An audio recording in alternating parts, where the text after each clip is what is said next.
হঠাৎ করে দেখলেন আপনার সামনে একটি ব্যক্তি বুকে হাত দিয়ে মাটিতে পড়ে অজ্ঞান হয়ে গেল। সেই সময় সেই ব্যক্তিটার যান বাঁচানোর জন্য তাৎক্ষণিক আপনার কি করা দরকার, আসুন জেনে নিই। সর্বপ্রথম তিনাকে একটি সেফ জায়গায় নিয়ে আসুন। শ্বাস, নিঃশ্বাস প্রশ্বাস এবং হিট চলাচল হচ্ছে কিনা চেক করুন। কোনোটি যদি না বুঝতে পারেন, হসপিটালের সাহায্য আসা না পর্যন্ত আপনাকে একটি কাজ কন্টিনিউ করে যেতে হবে। এবং এই কাজটি আপনি করতে যদি আপনি 5 মিনিটের বেশি সময় নিয়ে নেন, হয়তো আপনি তার যান বাঁচাতে আপনি পারবেন না। সেটা হচ্ছে সিপিআর। সিপিআর করার নিয়ম কি, একটি হাতের উপর একটি হাত লক করে আপনার বুকের মাঝখানে কন্টিনিউ চাপ দিতে হবে। এমন ভাবে চাপ দিতে হবে যেন বুকের পাঁজরটা 2 ইঞ্চি যেন ভিতর দিকে ঢুকে যায়। এবং এটি 30 বার চাপ দেওয়ার পর মুখের মধ্যে 2 বার করে শ্বাস দিতে হবে।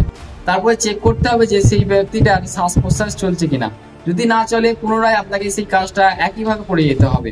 1 মিনিটে অন্তত 100 থেকে 120 বার আপনাকে করতে হবে। অবশ্যই মনে রাখবেন, যখন আপনি এটা করবেন আপনার তালুকে বেশি ব্যবহার করবেন।